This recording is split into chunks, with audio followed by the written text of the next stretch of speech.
Bonjour. Euh, Merci de nous accueillir. Alors, l'idée, c'était de trouver une innovation opérationnelle de rupture stratégique, un nom bien hofnérien. Mais l'innovation, c'est l'autopartage. En même temps, on va se rendre compte que ça fait quand même, j'ai pas dit 40 ans, mais ça fait plus de 30 ans que ça existe. Alors, je ne sais pas si on peut parler d'innovation. Après, de rupture, quelle est la rupture? Il y a une vraie rupture aujourd'hui qui est la dissociation entre la possession d'un mode et l'usage du mode. Alors l'autopartage, vous allez voir, c'est ça. C'est-à-dire que faire de la voiture sans avoir une voiture à soi.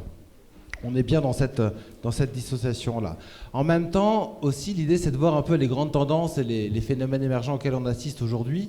Et en matière de phénomènes émergents, on se rend compte aujourd'hui que les jeunes de 18 ans, aussi bien au Japon, en Allemagne, en Angleterre, aux États-Unis, en France, passent de moins en moins souvent leur permis de conduire, du moins à 18 ans, très vite. Alors on pouvait imaginer trois raisons à ça. La première, c'est parce qu'un permis de conduire, ça coûte cher. La deuxième, c'est parce qu'une voiture, ça coûte cher. Ou la troisième, c'est parce qu'aujourd'hui, pour s'émanciper, c'est plus la voiture, c'est le iPhone, le smartphone ou autre. Et donc, les outils changent. C'est-à-dire que c'est un vrai phénomène.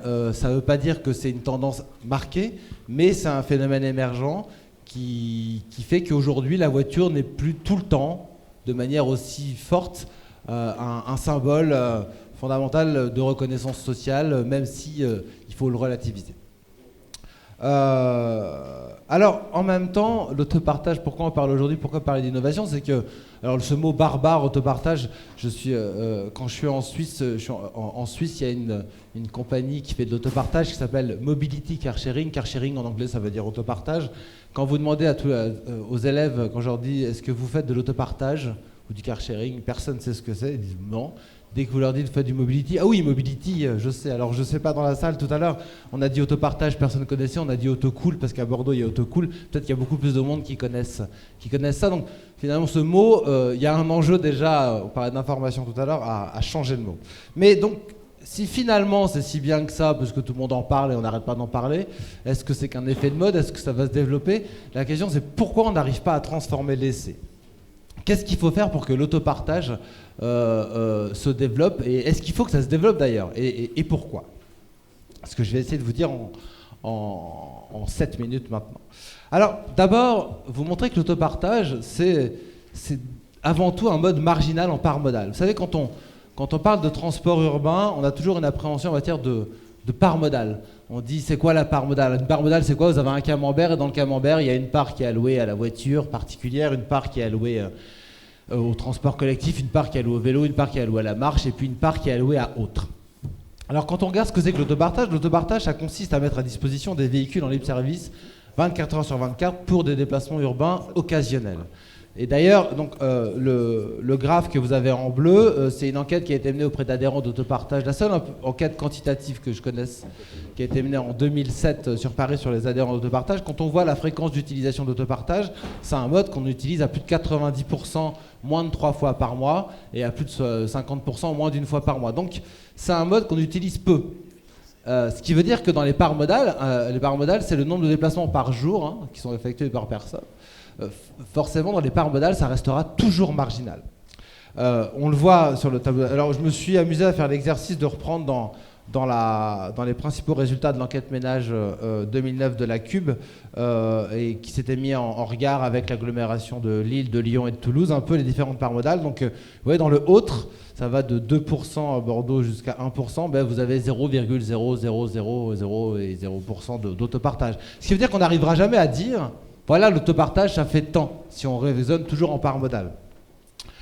Alors, et c'est vrai aussi en Suisse où, pour vous donner un petit exemple, en Suisse, le premier loueur de voitures, en Suisse, c'est Mobility Car Sharing, donc l'entreprise d'autopartage, c'est pas Hertz, Budget ou autre, c'est cela. Et même eux, la part modale restera toujours faible. Et juste pour vous donner un peu des éléments de comparaison, en Suisse, vous avez 100 000 clients de Mobility Car Sharing, vous avez 2600 voitures. À Zurich, vous avez 18 000 clients et 365 voitures. Aujourd'hui, Autocool, vous avez 1200 clients, 33 voitures. Donc, en ce moment, la communauté urbaine de Bordeaux travaille au développement de l'autopartage pour essayer de savoir comment il faut... Pardon ?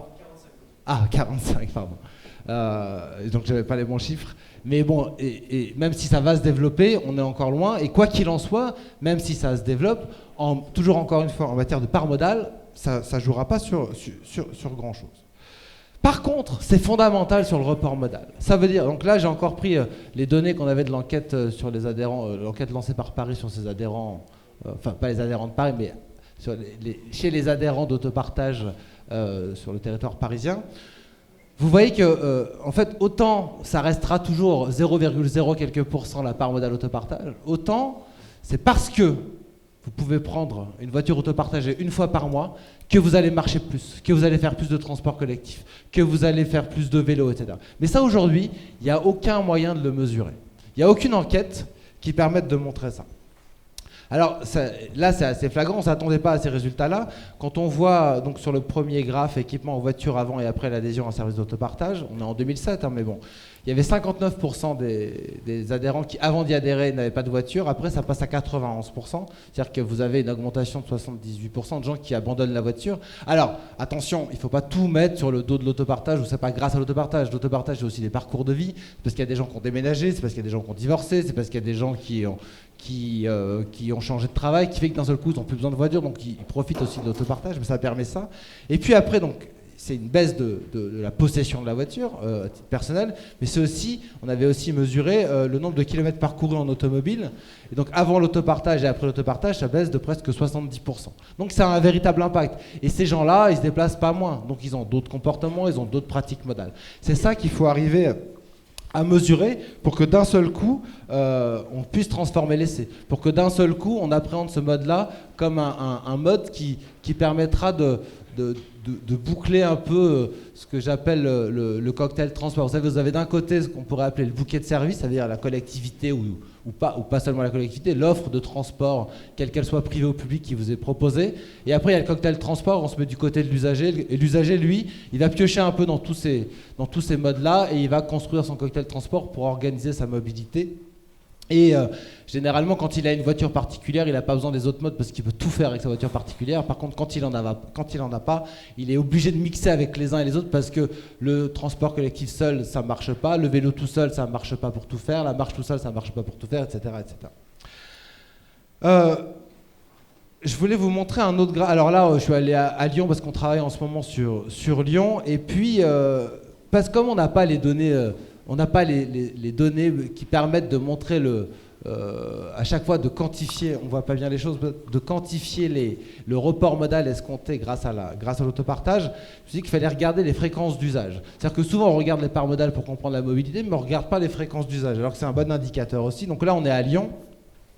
Et en violet clair, on est sur l'enquête ménage de 95 et en violet foncé, on est sur l'enquête ménage de 2006. Et on regarde la fréquence d'utilisation de la voiture particulière, par exemple.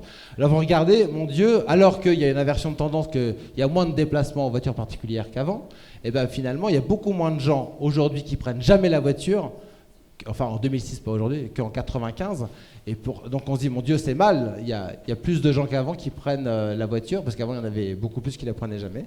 Et ça n'a pas bougé sur tous les jours. Par contre, on regarde au moins 2 déplacements par semaine, au moins 2 déplacements par mois, exceptionnellement, ça augmente. Ça veut dire que, j'ai pris ces éléments-là parce que je les avais sous la main et qu'ils étaient publics et je pouvais les montrer, mais c'est vrai aussi dans les autres enquêtes ménage, je me rends compte que quand on regarde les fréquences d'usage, on voit que l'autopartage, ça rentre aussi dans c'est en phase avec les nouveaux usagers urbains qu'on appelle des zappeurs de mode. C'est-à-dire qu'ils commencent à mixer entre les différents modes. C'est-à-dire que la voiture, on l'utilise certes tous les jours, ou presque, il y a à peu près le même nombre de personnes qu'avant, mais par contre, il y a de plus en plus de monde qui l'utilise aussi exceptionnellement.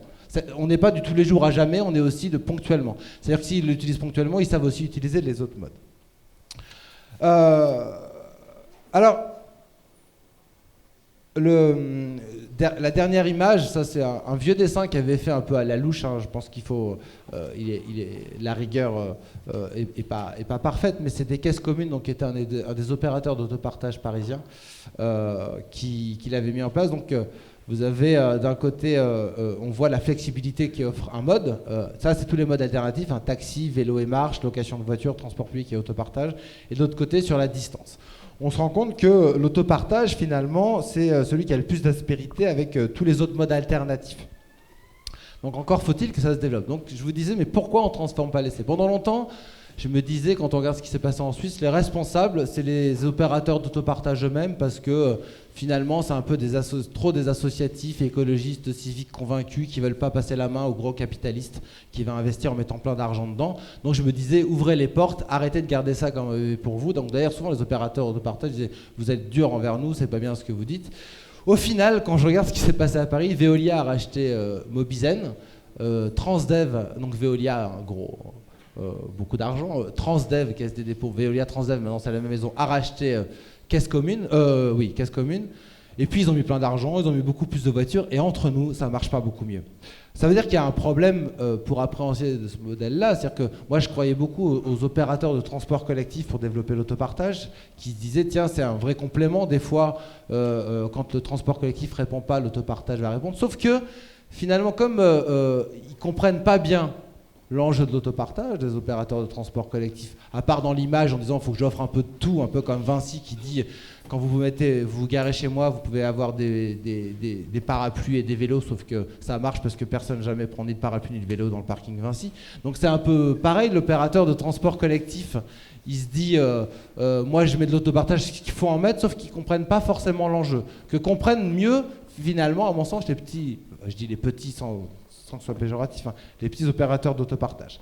Il y a un nouvel opérateur qui a plus d'argent, qui commence à comprendre l'enjeu du modèle économique. Donc l'opérateur de transport collectif, il se dit pourquoi je vais investir sur de l'autopartage qui ne gagne pas d'argent parce qu'il n'y a pas de part modale, puisqu'il réfléchit en part modale, pour financer un transport collectif qui lui aussi ne gagne pas d'argent. Vous voyez, dans le modèle économique, ça ne marche pas bien. Il y en a un autre qui commence à comprendre ça, c'est le loueur traditionnel, qui dit finalement, si je commence à financer de l'autopartage, parce que même Mobility Car Sharing ne gagne pas beaucoup d'argent, il vaut mieux faire de la finance que de l'autopartage, entre nous. Mais le loueur traditionnel, il se dit finalement, ça vaut peut-être le coup d'investir sur d'autopartage parce que je peux fidéliser une clientèle qui après louera la voiture chez moi le week-end et pour les longs trajets, là où l'autopartage ne répond pas.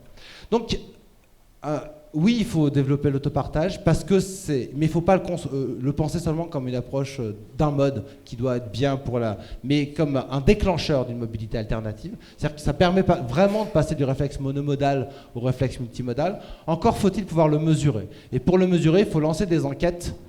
Il faut peut-être taper du pied auprès des enquêtes nationales de transport INSEE, auprès des enquêtes ménage-déplacement qui ne posent pas ces questions-là, qui ne permettent pas d'évaluer le report. Donc voilà, c'est ça ma proposition, développer l'autopartage comme une offre qui déclenche une mobilité multimodale. Merci beaucoup.